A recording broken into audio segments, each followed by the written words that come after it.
¿Será la muerte la solución? Quítame la vida, fueron las palabras de Moisés allá en Números 11:15. Maldito el día en que nací, fueron las palabras de Jeremías allá en su capítulo 20, versículo 14. Reyes 19:4 vuelve a repetir Elías las mismas palabras de Moisés. Quítame la vida, pues no soy mejor que mis padres. Job 3:11 pregunta, ¿por qué no morí en la matriz? Y ahora la pregunta es, ¿cuándo pensamos nosotros en que mejor es no estar viviendo? Y ante esas peticiones, la petición de Moisés, la petición de Jeremías, la petición de Job, de Elías, ¿qué respondió Dios a la petición de no querer más la vida? Y cuando un ser humano llega a este punto de no querer vivir más, ¿cuándo pensamos esto? Ahora, ¿lo has pensado tú? ¿Has pensado en algún momento no vivir más? Creo que algunos hemos tenido esa lucha desde niños, o el ser humano desde niño enfrenta. Algunos niños inclusive se han quitado la vida. ¿Y cuando un ser humano llega a esto?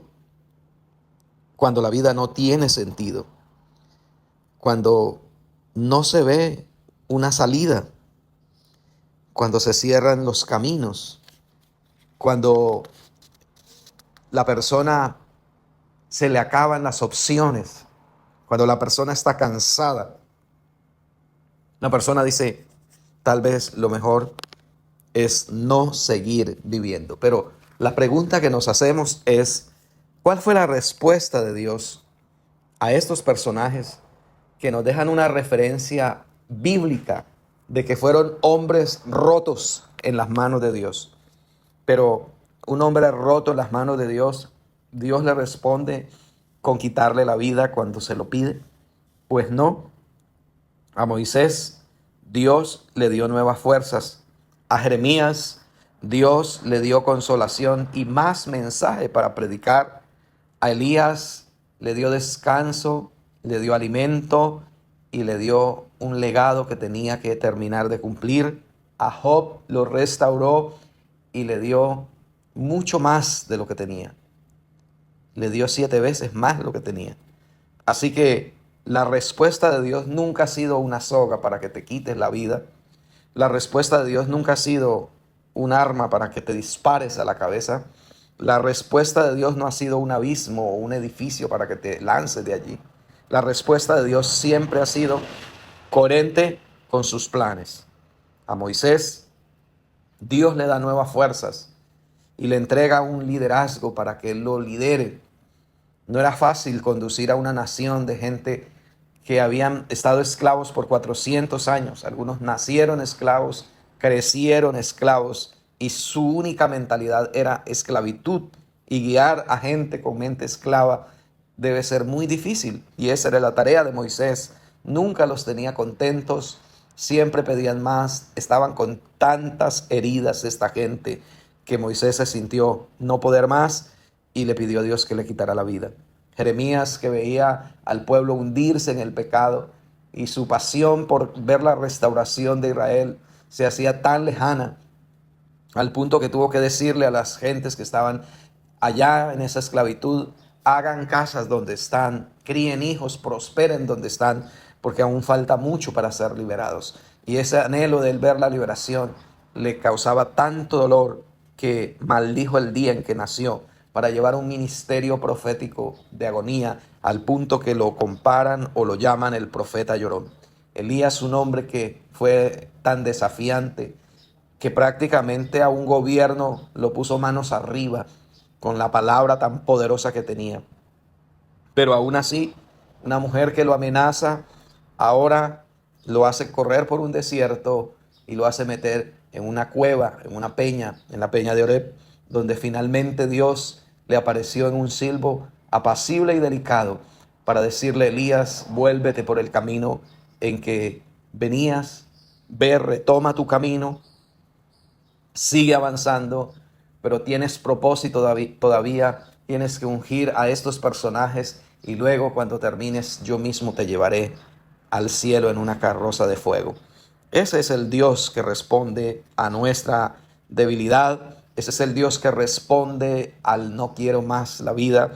Y Job, cuando se preguntaba por qué no había muerto en la matriz, como muchas criaturas mueren y son un abortivo, eso lo anhelaba él.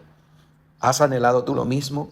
Pues bien, Dios curó sus heridas del alma, las heridas de haber perdido a sus hijos que nunca se quisieron acercar a Dios, las heridas de haber perdido a una mujer que le prometió amor, pero que al final de todo no era amor lo que tenía por él, al punto que cuando lo vio en lo peor, en el peor momento de su vida, le dijo: maldiga a Dios y muérete. Fue las palabras de esta mujer insensata, mandando a su marido a que maldijera a Dios y que se muriera, y lo abandonó. Pero Dios lo recoge de esas cenizas, y entonces es cuando Job exclamó y dijo: yo sé que mi Redentor vive, y al fin se levantará sobre el polvo, y después deshecha está mi piel, en mi carne he de ver a Dios, y lo veré por mí mismo y no otro por mí. Y Dios escuchó esas palabras de un hombre que estaba decidido a amar a Dios. Si Dios lo prosperaba, estaba decidido a amarlo. Si Dios lo sanaba, estaba decidido a amarlo. Hoy, si Dios no lo amaba, si Dios mismo lo matara, él dijo: aunque me matare, en él esperaré. Y es así como Dios lo restaura a una restauración tan grande. Entonces concluimos diciendo: a la muerte Dios le tiene una respuesta. Jesús venció la muerte, que es el pecado, o el aguijón del pecado, de la muerte es el pecado. Él venció el aguijón de la muerte, Él venció a la misma muerte, y Él, en lugar de muerte, te plantea vida y te plantea una tarea. Hay una tarea, hay vida, hay mucho que hacer. Dios no ha terminado contigo, Dios no ha terminado conmigo, Dios sigue sus planes y nosotros tenemos que seguir adelante. Amigo, no te rindas.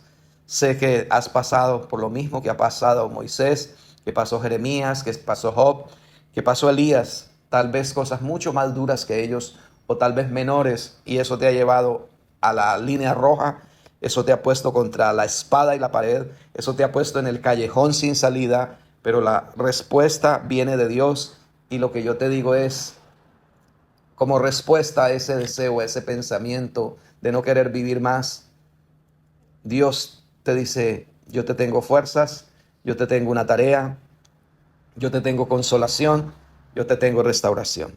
Que Dios te bendiga, mi amigo.